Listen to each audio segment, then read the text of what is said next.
ભવિતા, તને સમજ પડે છે? તું વટમાં ઊભી થઈને ગઈ ને, એમાં વાત બધી બગડી રહી છે. એમાં હવે કેટલી મુસીબત ઊભી થશે. આ વેવાણ આ ન કહેવાનું કહીને ગયા. તો તમને શું લાગે છે હું અહીંયા જ બેઠી રહી હોત અને બધી વાત વ્યવસ્થિત શાંતિથી પતી જાત અને એ બહુ સારી રીતના સમજી જાત? પણ તું સામે બેઠી હોત ને તો એનું નિરાકરણ આવત. ઊભા થઈને જઈએ ને એટલે વાત વણસી જાય. હા, તમને તો બધું એવું જ લાગે છે કે વાંક બધો મારો જ છે. એનો તો કંઈ વાંક જ નથી. બધો વાંક છે ને એ એનો જ છે, મારો કોઈ વાંક નથી. અને હું બધી રીતના સાચી છું અને સાચી જ છું. અરે પણ આમાં વાંક કોનો છે, વાંક કોનો નથી એ પ્રશ્ન નથી. અત્યારે સમજવાની જરૂર છે આનું નિરાકરણ કઈ રીતે લાવવું. નિરાકરણનો એક જ રસ્તો છે, આપણા ઘરે છેડાછેડી છૂટશે, વાત ખતમ. હવે આને વધારવાની કોઈ જરૂર નથી. ચાલ માની લીધું કે તારી વાત સાચી છે, પણ આ વેવાણને સમજાવવી પડશે. એને કઈ રીતે સમજાવીને એનો વિચાર આપણે કરવો જોઈએ. એ એનો પ્રશ્ન છે, આપણો નહીં. છોકરીને પરણાવી દીધી હોય ને પછી એને શું કરવું શું નહીં એના સાસરાવાળા નક્કી કરે. ભલે એ લોકો એમ બોલ્યા છે કે વેચી નથી નાખી, તો આપણે પણ એમ નથી કીધું કે અમે વેચે તે લીધી છે. આપણે પણ એની સાથે વ્યવસ્થિત જ વાત કરી છે. પણ એને તો એની જીદ, એનો પાવર અને એનો એટીટ્યુડ તો જોયો તમે. તારું પતિ ગયું તો હું કઈ બોલું? ના, તમારે કાંઈ બોલવાની જરૂર નથી, કેમ કે તમને તો કાંઈ બોલતા આવડતું નથી. બસ એની સાથે આમ કરવું, એની સાથે આમ કરવું. તમારે તો શાંતિથી જ વાત કરવી છે. તારી વાત ખરી છે. તે હમણાં કીધું ને કે તમને તો કંઈ બોલતા નથી આવડતું, તો ખરી વાત છે. આપણા કુટુંબમાં ઘણા બધા કહે જ છે કે પ્રવીણભાઈ, આ તમારી વાઈફ જે બોલે છે ને એને તમે વારી નથી શકતા. એ મને હવે સમજાય છે કે મને બોલતા નથી આવડતું ને એટલે તું વધારે બોલે છે.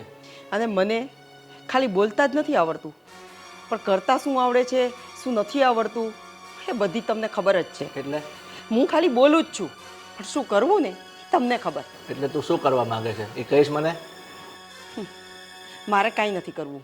જે કરશે ને એ એની દીકરી કરશે. બિંદિયા, બિંદિયા! હા મમ્મી.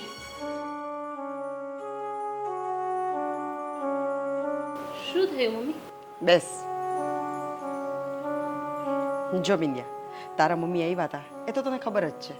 અને શું કરીને ગયા, શું બોલીને ગયા, કેમ બોલીને ગયા અને કેવું બોલીને ગયા, તને બધી વસ્તુની ખબર છે. અને તું આટલા ટાઈમથી આ ઘરમાં છો, તને ક્યારેય મારા વર્તનમાં કે તારા પપ્પાના વર્તનમાં કે કોઈના વર્તનમાં કંઈ આડું અવડું લાગ્યું છે? કંઈ તારી સાથે ખરાબ વર્તન અમે કર્યું છે? તને દીકરીથી પણ વિશેષ રાખી છે અને જિંદગી આખી રાખશું. પણ જો બેટા, એક વસ્તુ છે ને એ આપણે માનવી જ પડશે. અને તારે, મારે, તારા પપ્પાએ કે તારા મમ્મીએ પણ એ વાત માનવી જ પડશે. એ તો તું સમજે છે ને? તો હવે છે ને તારે એક કામ કરવાનું છે. કરીશ? હા બોલો ને મમ્મી. તારે તારા ઘરે જઈ અને તારા મમ્મીને ગમે તેમ કરીને સમજાવવાના છે કે છેડાછેડી છે ને એ આપણા ઘરે જ છૂટશે. કેમ કે હંમેશા દીકરાવાળાના ઘરે લગ્ન થાય ને ત્યારે એના રીત રિવાજ મુજબ આપણે ચાલવું પડે. આપણા રીત રિવાજ છે એ જ્યારે લગ્ન કરવા કોઈ દીકરીના ઘરે દીકરાવાળા આવ્યા હોય ને ત્યારે ત્યાંના રીત રિવાજ માનવા પડે. એવી રીતના દીકરી સાસરે આવી જાય ને પછી દીકરાવાળાનું ચાલે. પણ ભાવિતા, તું આ વાતમાં આ વહુને શું કામ સામેલ કરે છે? શું કામ એના પપ્પાની ઘરે મોકલે છે? તને ખબર છે હજુ પરણીને આ ઘરમાં નવી નવી આવી છે અને તું એને એની મમ્મીના ઘરે મોકલવા તૈયાર થઈ છે? તું જરાક તો વિચાર કર. અત્યારે એના મમ્મી કેવું બોલીને ગયા છે. તમને પણ ખબર છે કે રીચાબેન કોઈનાથી માને એમ નથી. એને કેમ મનાવવા ને એ હવે મને ખબર પડી ગઈ છે.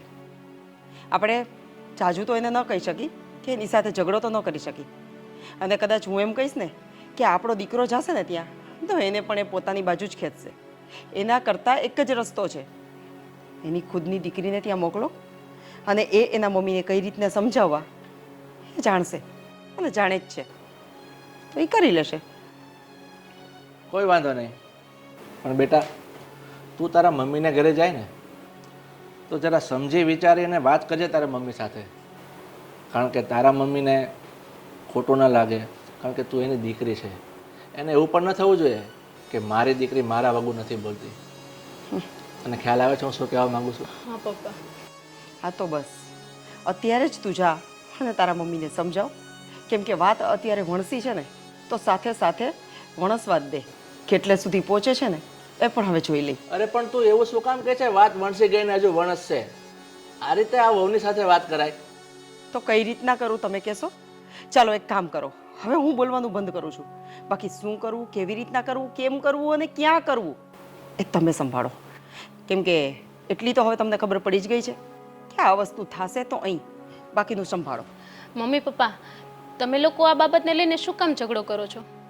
મમ્મી તમે ચિંતા ના કરો, હમણાં સાગર આવે ને એ પછી હું મારા મમ્મીના ઘરે જાઉં છું અને ત્યાં જઈને એમને સમજાવું છું.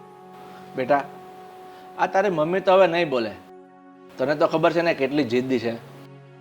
કોઈ વાંધો નહીં, સાગર આવશે ને ત્યારે એને સમજાવી દઈશ અને કહીશ કે બિંદિયાના મમ્મીના મેરે મળવા ગઈ છે, બરાબર? એટલે તું અત્યારે જા, પણ એક વાતનું ધ્યાન રાખજે, તારી મમ્મી સાથે વાત કરે ને તો એકદમ સમજાવીને ઠંડા દિમાગથી વાત કરજે. હા પપ્પા. મમ્મી હું જાઉં છું. હા બેટા.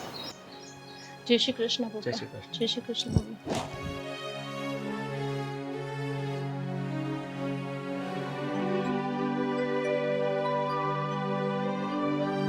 ના ના, મેં તો મોઢે મોઢ કહી દીધું કે છેડાછેડી તો મારે ત્યાં જ છૂટશે.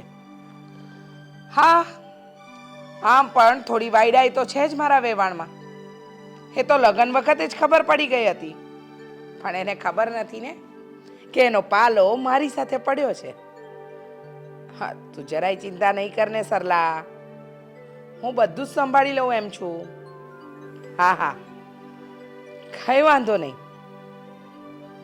શું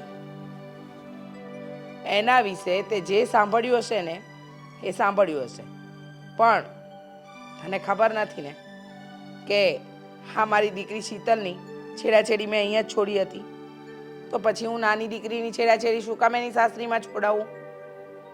હા સારું, પછી કરું તને સરલા ફોન.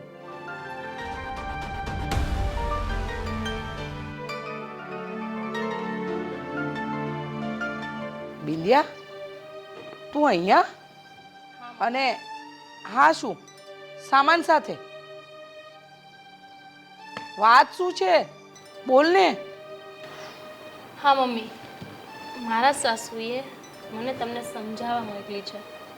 શું સમજાવા? એ પણ આ કપડાં લઈને? ગાંડા નથી થઈ ગયા ને તારા સાસુ? હા, એને મેન્ટલ હોસ્પિટલમાં ભરતી તો નથી થવું ને બેટા? મમ્મી આ જ વાંધો છે. સવારે તમે જે રીતે મારા મમ્મીજી સાથે વાત કરીને આવ્યા છો ને, તો એ પ્રમાણે તો મને આ રીતે જ મોકલે ને. એટલે તું કહેવા શું માંગે છે? મેં જે વાત કરી એ ખોટી હતી? અરે બેટા, કેમ સમજતી નથી? અરે સમજ જરા, હું જે વાત કહી રહી છું એ બરાબર કરી રહી છું. અરે મમ્મી, સમજતા તો તમે નથી. તમે શું આ ખોટી ખોટી જીદ પકડીને બેઠા છે? અમારી ખોટી જીદ છે અને તારી સાસુ જે કરી રહ્યા છે એ બધું સાચું કરી રહ્યા છે. જો બિંદિયા, તને આ વ્યવહારમાં કે રીતિ રિવાજમાં ખબર ન પડે બેટા, પણ મને બધું બરાબર સમજાય છે કે મારે શું કરવું ને શું નહીં કરવું. એટલે તારી સાસુએ તને જે આ બેગ લઈને મોકલી છે ને એ તો એને બહુ ભારે પડશે. તમારો આ જ વાંધો છે. દર વખતે તમે તમારી જ જીદ પકડીને બેઠા હોય છો. મને વધારે નથી ખબર પડતી આમાં, પણ તમને તો ખબર જ છે ને કે હંમેશા છેડાછેડી સાસરા પક્ષમાં જ છૂટે છે. છતાંય શું કામે તમે આવી ખોટી જીદ લઈને બેઠા છો? એવું કોણે કહ્યું ને ક્યાં લખ્યું છે એવું કે ત્યાં જ છૂટી શકે છેડાછેડી? હા હા, તારી મોટી બેન શીતલના છેડાછેડી આપણા ઘરે છોડ્યા હતા ને, તો તારા શું કામ ના છૂટે? એ તો મમ્મી તમને ખબર જ છે કે દીદીના છેડાછેડી આપણે અહીંયા શું કામ છોડ્યા હતા. શું કામ?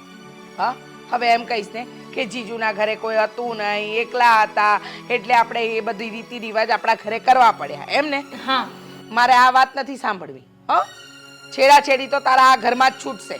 જો તારી સાસુને વટ હોય ને તો મને એમના કરતા 100 ગણો વટ છે. હા મમ્મી, આ તમારા વટના કારણે જ મારું ઘર બગડશે અને મારે અને મારા સાસુ વચ્ચે દરાડો ઊભી થશે. વાહ, સરસ. તારા અને તારી સાસુ વચ્ચે દિવાલ ઊભી થશે કે દરાર ઊભી થશે એનું કારણ હું છું, પણ તને નથી દેખાતું કે તારી સાસુ ત્યાં બેઠી બેઠી તારી આ માનું અપમાન કરી રહી છે? હા, મમ્મી મારે તમારી સાથે કોઈ આર્ગ્યુમેન્ટ નથી કરવી. હું તમને હાથ જોડીને કહું છું કે તમે સમજી જાઓ. જેમ વહેલા સમજી જશો ને એમ મારા માટે સારું છે.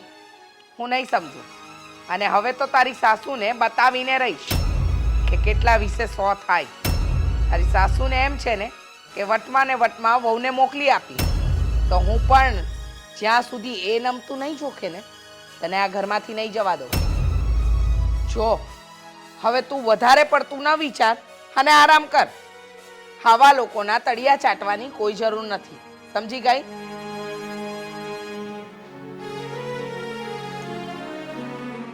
તારી સાસુની શાન તો હું ઠેકાણે લાવીને જ રહીશ.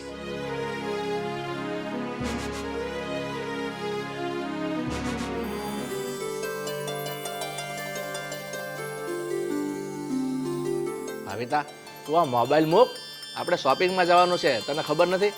હા ચાલો, ક્યારે જવું છે બોલો. અરે પણ તું મોબાઈલ મૂકે તો કહું ને. પણ હું તમારી રાહ જોઈને બેઠી છું કે આપણે ક્યારે નીકળવું છે. આપણે સવારે નીકળવાનું હતું પણ અત્યારે કેટલું મોડું થઈ ગયું છે. આ તારા લીધે મારે મોડું થયું છે. હા સારું, હવે એ બધું મૂકો અને નીકળો ચાલો. પણ લેવાનું છે તો યાદ કર્યું છે, લિસ્ટ બનાવ્યું છે? બધું યાદ છે. હા. પછી ત્યાં જઈને કહેશે હું આ ભૂલી ગઈ. અરે બેટા, કેમ શું થયું? કેમ મોઢું પડી ગયું? બેટા, આ તારી મમ્મી કંઈ પૂછી રહી છે તને અને તું આટલો બધો ઉદાસ કેમ છે? શું થયું છે? વાત જ એવી છે પપ્પા, ઉદાસ ના થવું હોય ને તો પણ ઉદાસ થવાઈ જાય છે. પણ થયું છે શું? કઈ બોલીશ? તમને તો ખબર જ છે ને કે બિંદિયા એના મમ્મીના ઘરે ગઈ છે. હા. તો આજે બિંદિયાના મમ્મીનો ફોન આવ્યો હતો મારી ઉપર. કહેતા હતા કે હવે હું બિંદિયાને હું તમારા ઘરે નહીં મોકલું. કેમ? કારણ કે આજે મગજમારી હાલત છે ને કે છેડાછેડી કોના ઘરે છૂટશે.